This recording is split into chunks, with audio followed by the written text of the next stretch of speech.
É isso aí, Gabriel. Estamos online. Isso aí, pessoal do canal Estude com Luiz, nossos alunos aí se preparando para o vestibular. Obrigado por estarem aí na nossa última aula da sexta-feira, aula de Sociologia.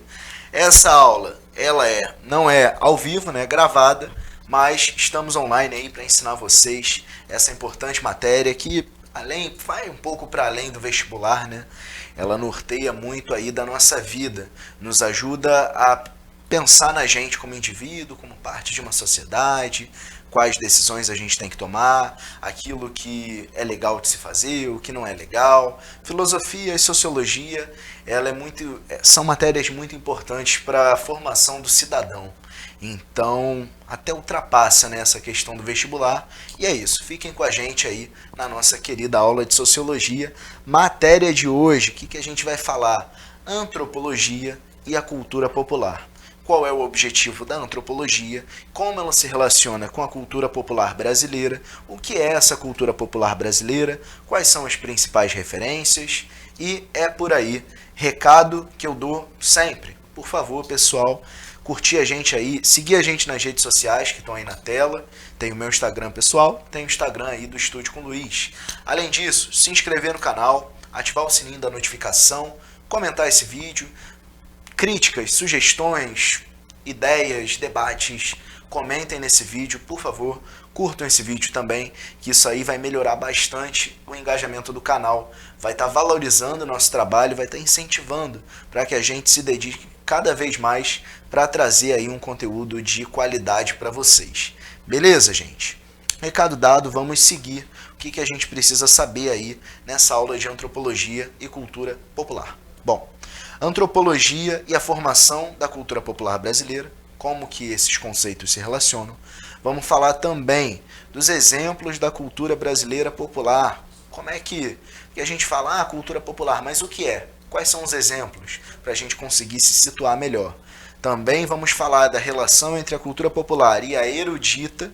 Vamos tratar aí da ideia de coexistência entre esses dois costumes, né? Entre essas duas vertentes, na verdade.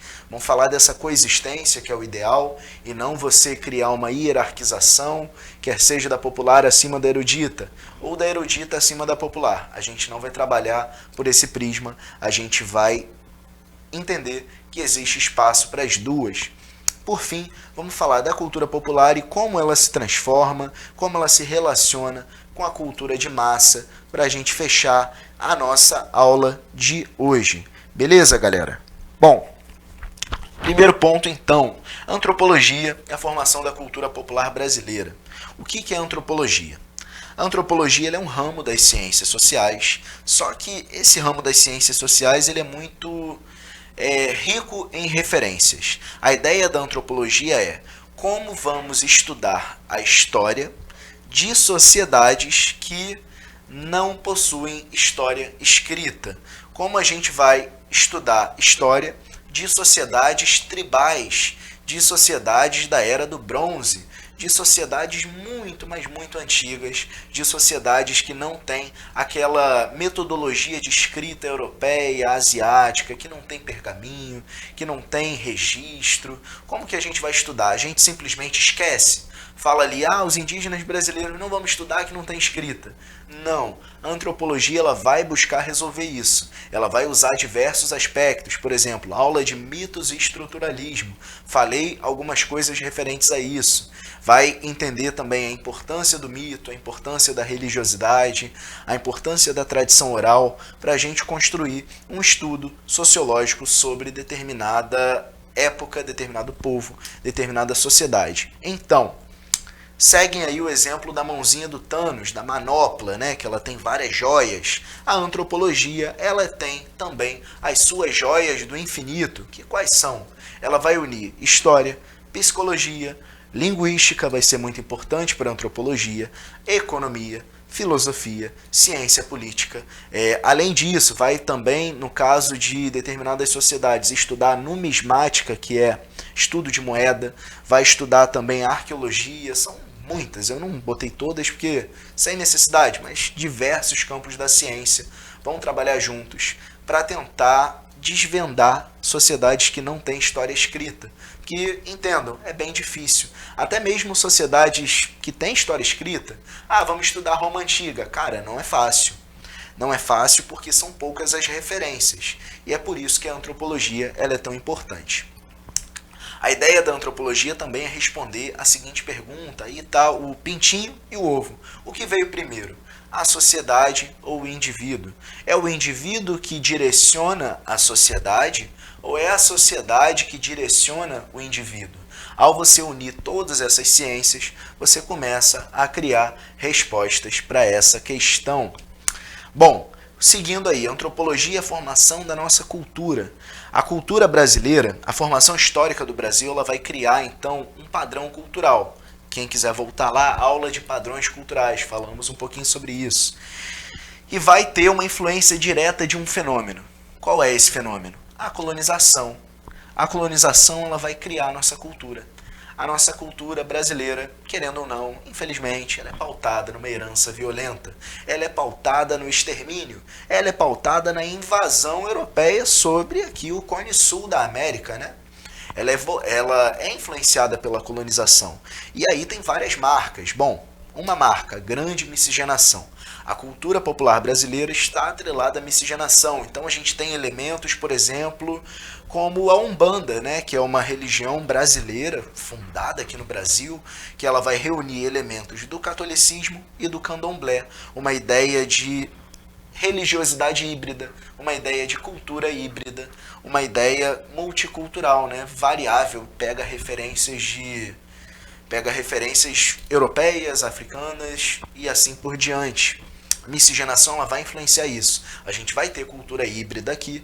A gente nunca vai ser 100% europeu. E nem 100% indígena. E nem 100% africano. Assim como o brasileiro é miscigenado, os nossos costumes também são. A nossa visão de mundo também é. Os nossos hábitos, né?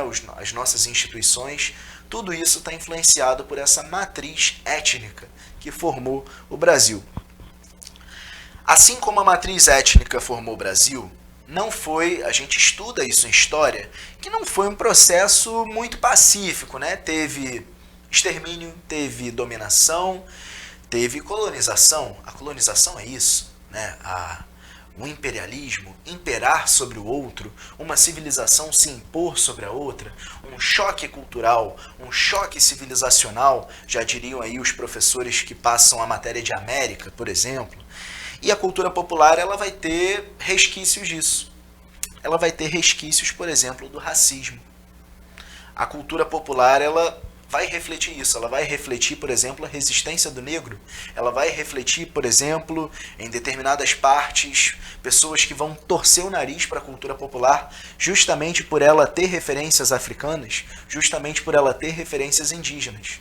E aí o cara tá lá e diz que ele detesta samba porque samba é ruim, ou ele detesta funk, ou ele detesta tudo que vem da periferia. E aí ele vai lá e come aipim, que é uma coisa que vem da tradição indígena, por exemplo. Ou seja, a cultura popular ela está em todo lugar, mas tem muita gente que torce o nariz justamente por conta do racismo estrutural, do preconceito, de uma visão que coloca o europeu acima, né, de uma visão etnocêntrica europeia. Aí tem uma imagem que ela reflete muito a situação vivida aí no Brasil em relação à miscigenação. O nome desse quadro é A Redenção de Cã. Cã, se vocês... já falei isso em aula de filosofia e de sociologia. Cã, ele foi um dos filhos de Noé. Esse filho, ele envergonhou seu pai lá na tradição bíblica e tudo mais, e ele é banido pelo pai das terras e ele é amaldiçoado. E Cã, ele, numa visão racista, ele é associado à figura do negro. Aí alguns teóricos racistas fizeram essa maldade, né, de associar a figura do Cã ao negro. E a redenção do Cã seria, a partir da miscigenação, o negro se transformar em branco. E o imperativo cultural brasileiro, que tem um resquício racista, ele deseja isso. Ele deseja pegar o candomblé, uma expressão, uma religião africana, e ir transformando ele aos pouquinhos em algo que se assemelha ao cristianismo. Ele pretende pegar aos pouquinhos a cultura indígena e transformar ela em mais branca, mais europeia, pegar as referências culturais populares e chamar isso de cultura europeia. A ideia é essa. Assim como a redenção de Kant está mostrando nesse quadro, que a miscigenação durante um tempo ela foi um projeto político para embranquecer a população, a ideia também é tornar a cultura mais branca, tornar a cultura popular, suprimir a cultura popular e criar um tipo de cultura hegemonicamente branco, hegemonicamente europeu, que impere sobre as outras, que passe uma ideia de avanço social e cultural do Brasil, colocando o europeu como objetivo final, como centro de tudo. Aí um exemplo aí dessa supressão da cultura popular, de como ela foi atacada ao longo dos séculos. Tem uma manchete de jornal, né, um texto de jornal dizendo assim: ontem, não reparem o H, pessoal, ontem, às 9 horas da manhã, foram presos à ordem do subdelegado da Candelária os pretos Pedro, escravo de Guimarães Ávila, e Ezequiel, escravo de Manuel Joaquim Pereira, por virem jogando capoeira na frente da música do 1º Batalhão.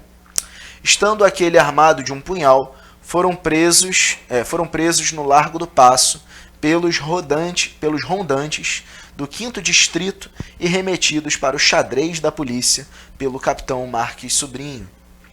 A capoeira, até a era Vargas, até a época do Getúlio, era proibida no Brasil, uma expressão gigantesca da nossa cultura popular. A capoeira que mistura luta com dança, com resistência, que tem uma história muito legal, que é uma arte milenar, ela foi proibida no Brasil, mesmo sendo uma referência cultural nossa já, né, incorporada aí no Brasil.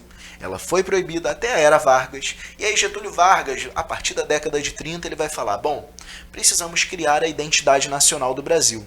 E essa identidade nacional do Brasil não pode ser uma identidade à la Miami, não pode ser uma identidade à la Paris, não pode ser uma identidade à la Lisboa, ela não pode ser europeia, ela não pode ser norte-americana, ela tem que ser brasileira. E como fazemos isso? Getúlio Vargas pensou, vamos unir os 3 elementos, as 3 etnias principais. Claro, pessoal, o Brasil também teve muito imigrante, italiano em São Paulo, por exemplo, japonês, outros povos, mas os principais, europeus no sul, né? Mas as 3 principais etnias, as sociedades indígenas que aqui estavam, os africanos de vários territórios que para cá foram trazidos, e também os brancos portugueses. A ideia do Vargas era unir essas 3 etnias, unir a cultura desses povos e criar a partir daí uma cultura brasileira que valorizasse o samba, valorizasse o futebol, valorizasse a capoeira, valorizasse aí marcas muito fortes na nossa sociedade. O que a gente também tem que pensar em relação à formação cultural brasileira? Caramba, não dá para dissociar a formação cultural brasileira do catolicismo. Realmente não tem como.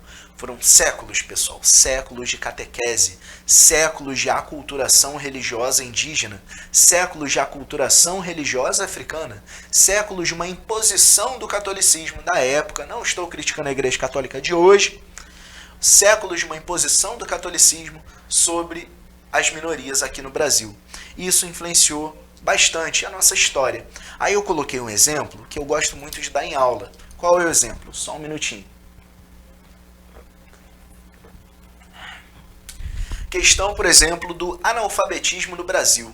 Como o analfabetismo no Brasil se relaciona à religião católica. Sempre falo disso em aula, pessoal que assiste minhas aulas presenciais já sabe o que eu vou falar, mas enfim.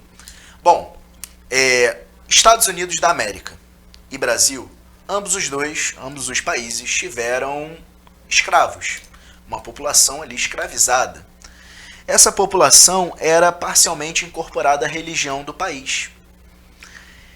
O Brasil, o catolicismo, ainda hoje tem essa tradição, mas antes, ainda mais, né, a leitura do livro sagrado, né, das escrituras sagradas e tudo mais, o domínio escriturístico, ele pertencia à igreja. O domínio da liturgia, o domínio do estilo de culto, o domínio do que era certo ou errado, cristianisticamente falando, pertencia à Igreja Católica. Ou seja, o fiel ia até a igreja esperando que o padre traduzisse as ordens do livro sagrado para ele. ele não tinha o hábito e a autonomia de pegar a Bíblia, folheá-la e lê-la e tirar a partir daí as suas conclusões. Vantagem disso? Bom, do ponto de vista católico, a vantagem disso é que surgem menos seitas. Imagina naquela época todo mundo pegando as escrituras e lendo, a quantidade de seitas, de dissensões, de diferenciações que iam acontecer. Qual é a desvantagem disso? Se não tem necessidade de ler a escritura, em alguns casos não existe a necessidade de ler.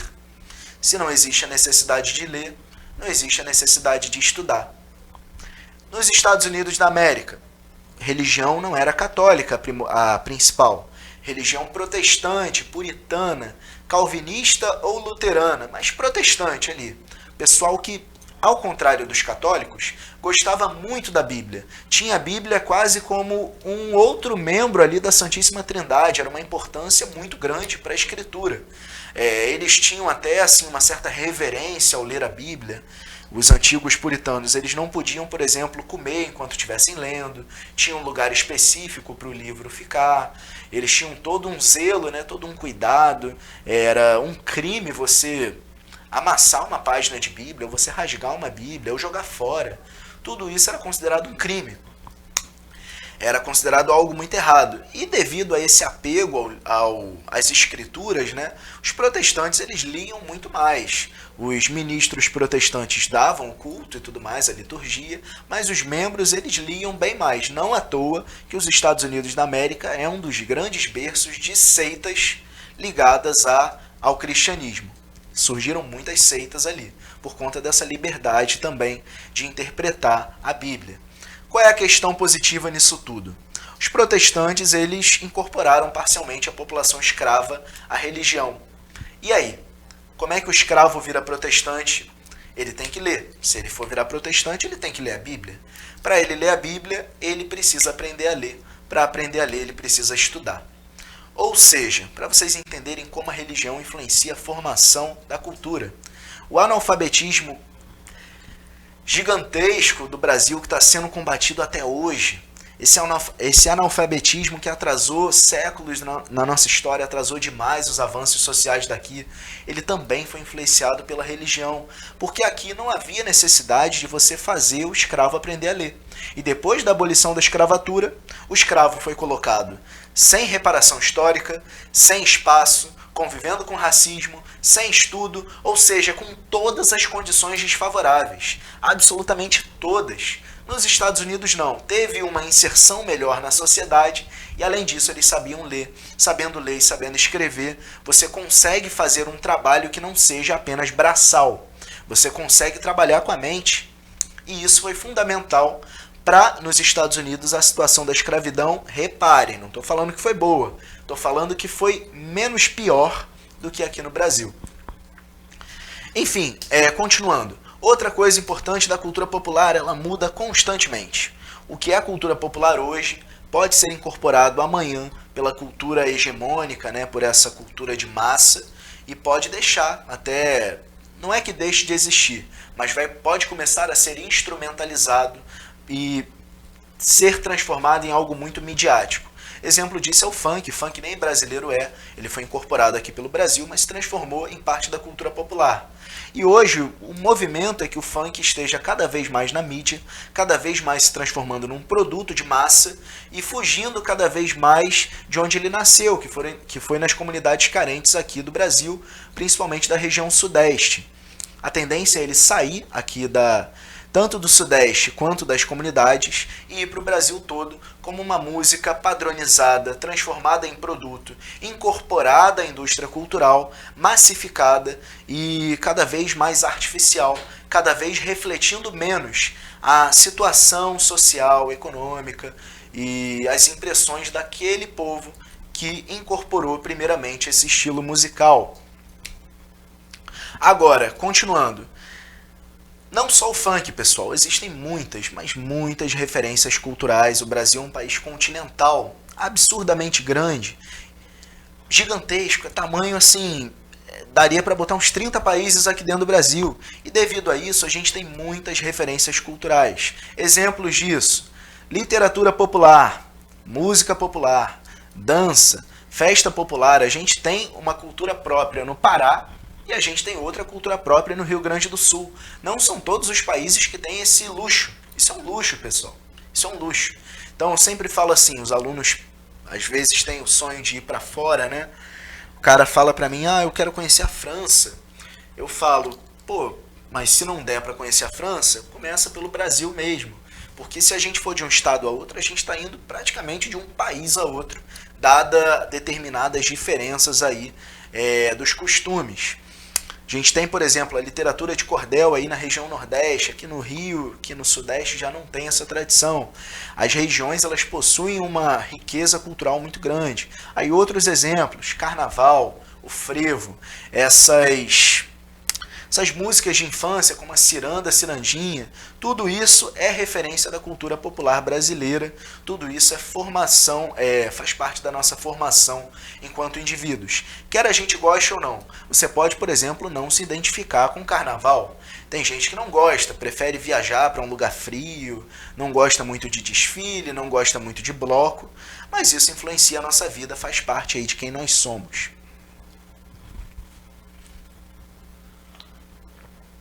Beleza, já demos exemplos, então vamos lá falar de como a cultura popular se relaciona com a cultura erudita. Já falei um pouquinho de cultura erudita em umas 7, 8 aulas atrás, mas vamos relembrar isso. Quem criou a cultura erudita? Primeira coisa, quem criou foi a elite nacional. Toda a cultura erudita é criada pela elite nacional. Em geral, quem é erudito faz parte da elite. Por que isso? Porque antigamente, pessoal, as condições materiais eram muito piores. Se a gente voltar aí à Europa do século XIV, XV, Idade Média, o camponês ele não tinha muito tempo para fazer música, não. O camponês ele não tinha como fazer poesia. O camponês ele não tinha como aprender determinado instrumento musical. A ele cabia apenas a enxada. A ele cabia apenas a sustentação daquele corpo tradicional. A ele cabia apenas o trabalho. Então ele não tinha grandes oportunidades de manifestação cultural. Ele tinha a sua cultura, mas ele tinha menos tempo para isso. Ao passo que os ricos, os nobres, eles tinham que proteger o território, fazer guerra e tal, algumas missões diplomáticas, cobrar os impostos, mas em geral aos nobres cabia o ócio, ficar parado, ter tempo livre. Com tempo livre, você vai lá e escreve uma poesia. Com tempo livre, você escreve uma peça de teatro. Com tempo livre, você pensa sobre questões metafísicas e filosóficas. Volta lá na aula de Platão, de Aristóteles. Eram todos membros ali, eu sempre digo, eram playboyzinhos, eram membros da elite da sua época. E a cultura erudita, então, ela é marcada pela associação à elite nacional. Contudo, a gente precisa romper com algumas visões, que é o quê? Tem gente que fala, detesto cultura erudita, Academia Brasileira de Letras, vamos fechar. Livro difícil, livro que tem um vocabulário complicado? Não, queremos apenas o que é fácil, queremos apenas o que é acessível. A gente tem que entender que a cultura popular, a cultura erudita, quer dizer, ela também é uma cultura brasileira. Ela pertence ao Brasil e ela não pode deixar de existir. A ideia é que as duas possam conviver.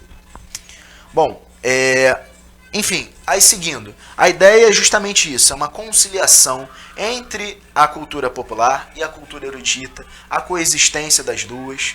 A gente não pode, por exemplo, desqualificar a cultura erudita porque ela faz parte da formação do Brasil. Faz parte a gente estudar a música clássica, faz parte a gente estudar a arte menos acessível aí à massa populacional, faz parte também faz parte da nossa cultura. Precisamos fazer as duas coexistirem. E outra coisa importante, pessoal, esse ataque à cultura erudita que tem acontecido, ele é um projeto, é marcadamente um projeto. O incêndio, por exemplo, no Museu Nacional aqui no Rio, ele não tem exatamente não tem culpados diretamente, mas é uma política em geral de se desqualificar a cultura erudita, dizer que museu não presta para nada, dizer que a Academia Brasileira de Letras é inútil, dizer que os clássicos, os livros clássicos nacionais não são úteis, não são interessantes, dizer que a cultura de massa ela é superior à cultura erudita. E isso é um projeto do neoliberalismo. O neoliberalismo ele segue a máxima capitalista. Qual o objetivo máximo do capitalismo? É o lucro.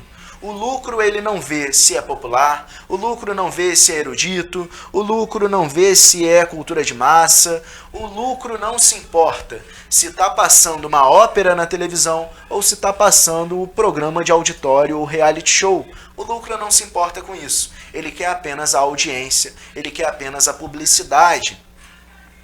Mediante a isso, o neoliberalismo ele tem atacado, sim, por princípio, a cultura erudita, e é justamente por isso que a gente não pode ter essa visão de que cultura erudita é bobeira. A gente precisa respeitar as nossas culturas tradicionais, quer seja popular, quer seja erudita, aqui no Brasil. E qual é a cultura que o neoliberalismo mais gosta, que o capitalismo elegeu como a melhor? É a cultura de massa. Por quê?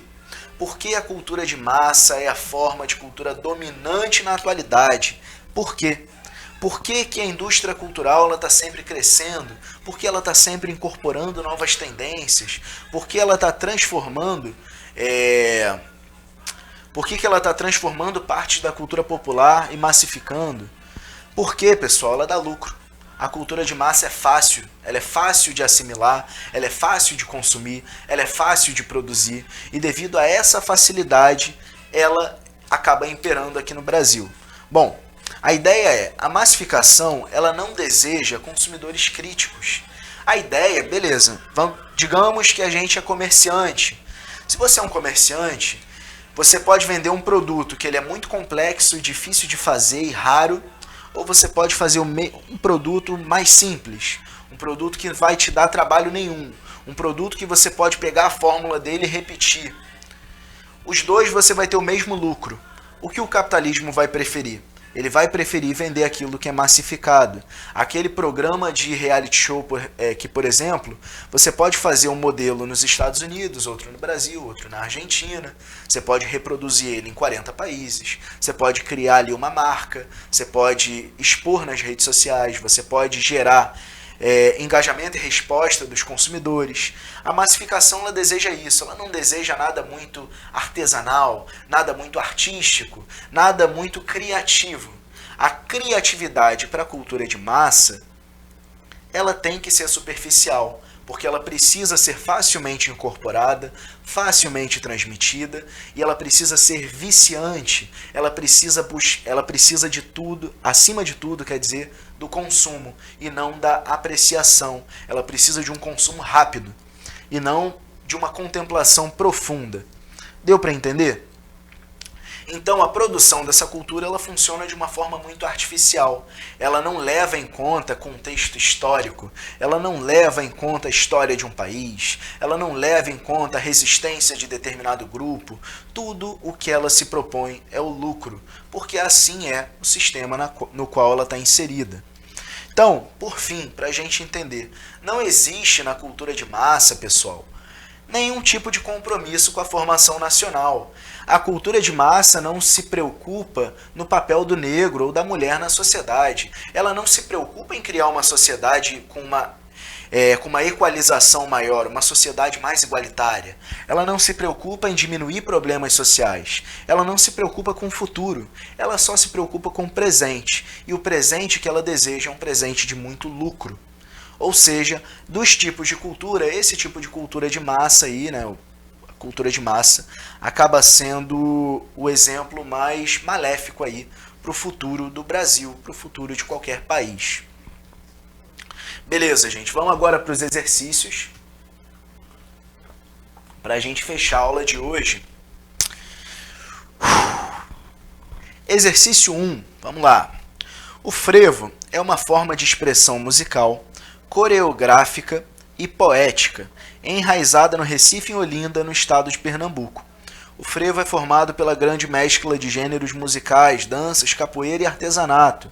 é uma das mais ricas expressões da inventividade e capacidade de realização popular na cultura brasileira. Possui a capacidade de promover a criatividade humana e também o respeito à diversidade cultural. No ano de 2012, a Unesco proclamou o frevo como patrimônio imaterial da humanidade. Essa questão de patrimônio material e imaterial cai direto no vestibular.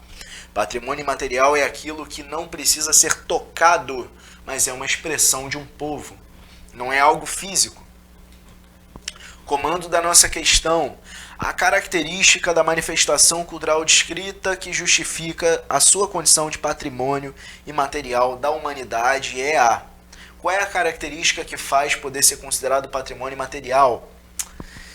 Letra A. Conversão dos festejos em produto da elite. Então, pode ser escolhido patrimônio porque faz parte da elite? Não, pessoal. A ideia é que a elite, povo mais pobre, camadas populares, todo mundo tenha aí uma relevância, né, para a construção social. Letra B. Expressão de sentidos construídos coletivamente. De fato, o frevo é isso. É uma expressão de sentidos construídos de uma forma coletiva. Pode ser considerado um patrimônio imaterial por conta disso. Letra C. Dominação ideológica de um grupo étnico sobre os outros. Não, a Unesco não é nazista não, pessoal. Nada a ver. Não quer dominar nada, quer coexistir. Letra D. Disseminação turística internacional dos eventos festivos. Sem pé nem cabeça. E letra E.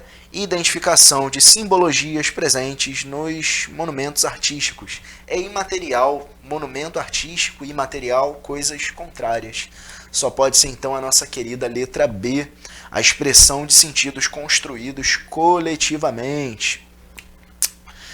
Vamos lá, questão 2 agora. Figura 1, figura 2, deixa eu ler aqui.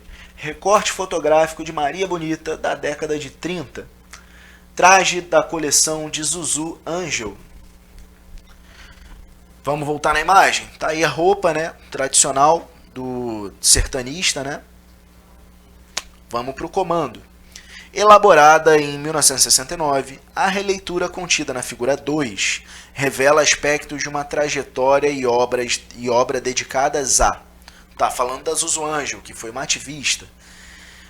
Letra A. Valorização de uma representação tradicional da mulher. Não. A Zuzu Angel não estava tentando... ela não era conservadora, não era reacionária. Nada a ver. Letra B. Descaracterização de referências do folclore nordestino. Ela fez uma releitura como uma homenagem, não para descaracterizar ou para diminuir a referência ao folclore nordestino. Nada a ver. Letra C. Fusão de elementos brasileiros à moda da Europa medieval. Não, pessoal. Pessoal, ali era 1930, sertão. Nada a ver com a Europa medieval. Letra D. Massificação do consumo de uma arte local. Isso aí até alguém poderia marcar errado. Tipo, a mulher ela lançou essa coleção para vender e ganhar dinheiro e massificar. Só que a questão é, a gente vê muita gente se vestindo assim? Tá massificado esse estilo de roupa? Então não pode ser. Ela não pegou a roupa da Maria Bonita e transformou em um produto de massa. Não. É muito mais uma mensagem a ser transmitida, ainda mais se tratando da Zuzu Angel, que é uma conhecida ativista. Só pode ser então, pessoal, a letra E, que é a criação de uma estética de resistência. Essa letra E está respondendo muito melhor o comando da questão e também as duas fotos que o exercício nos dá. Letra E, letra certa. Exercício 3. A Lei 10.639, de 9 de janeiro de 2003, inclui no currículo dos estabelecimentos de ensino fundamental e médio, oficiais e particulares, a obrigatoriedade do ensino sobre história e cultura afro-brasileira e determina que o conteúdo programático incluirá o estudo da história da África e dos africanos, a luta dos negros no Brasil, a cultura negra brasileira e o negro na formação da sociedade nacional, resgatando a contribuição do povo negro nas áreas social, econômica e política pertinentes à história do Brasil, além de instituir no calendário escolar o dia 20 de novembro como data comemorativa do Dia da Consciência Negra. Desculpa aí, pessoal, já tô cansado que é a quarta aula que eu gravo. Vamos lá. Comando da questão. A referida lei representa um avanço não só para a educação nacional, mas também para a educação, para a sociedade brasileira. Por quê? Ou seja, essa lei de obrigatoriedade ela é boa não só para a educação, mas para a sociedade, porque legitima o ensino das ciências humanas nas escolas. Não, já tinha ciências humanas antes. Só está ensinando outra parte das ciências humanas. Letra B.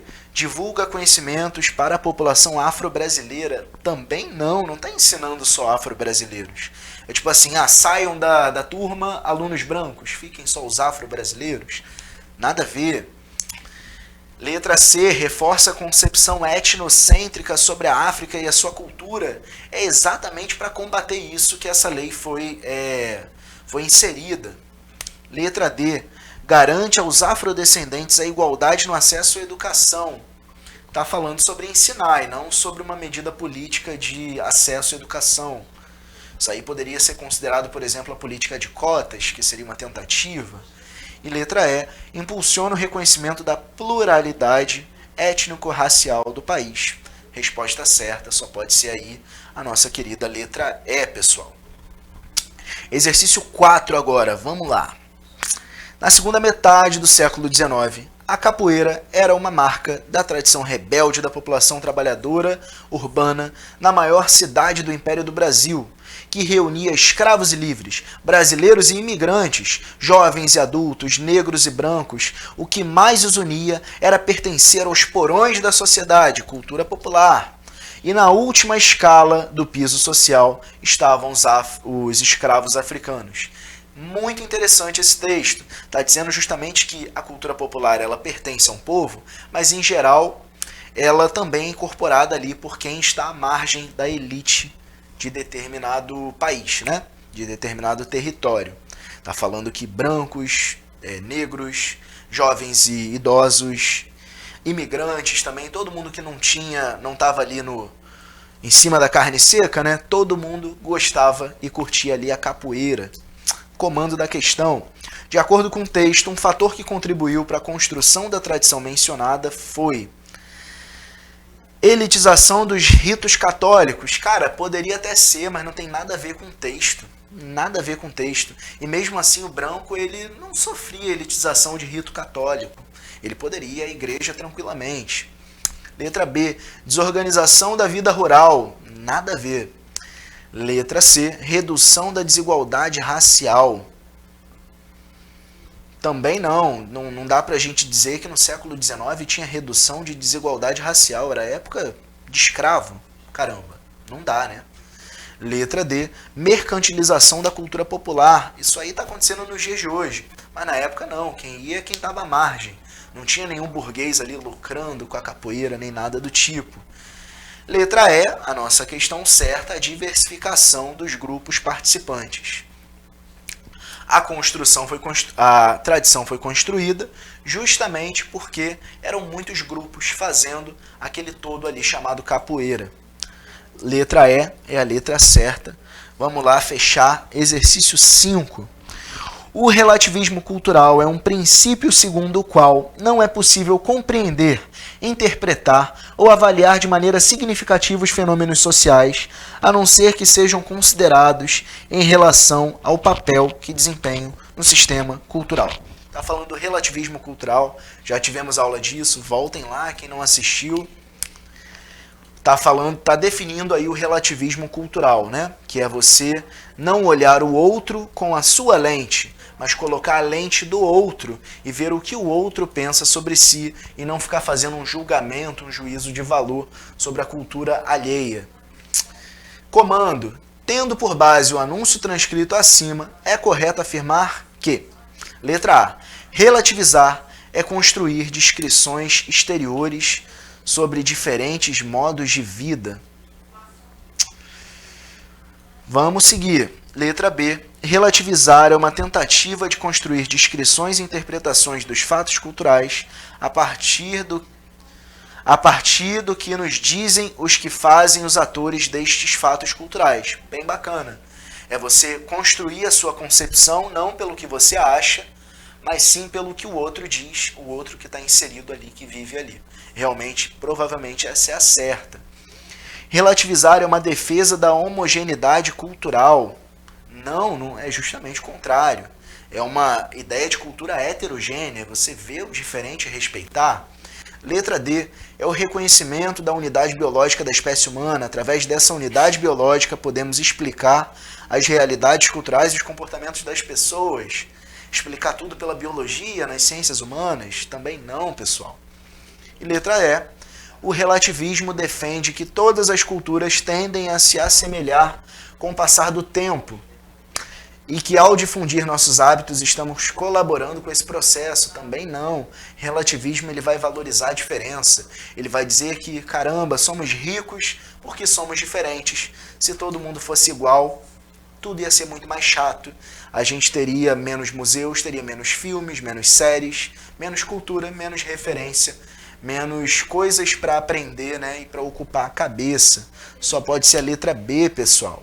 Relativizar é uma tentativa de construir descrições e interpretações a partir do que nos dizem os atores que estão vivendo ali naquele momento. Essa é a certa e fechamos a aula de hoje.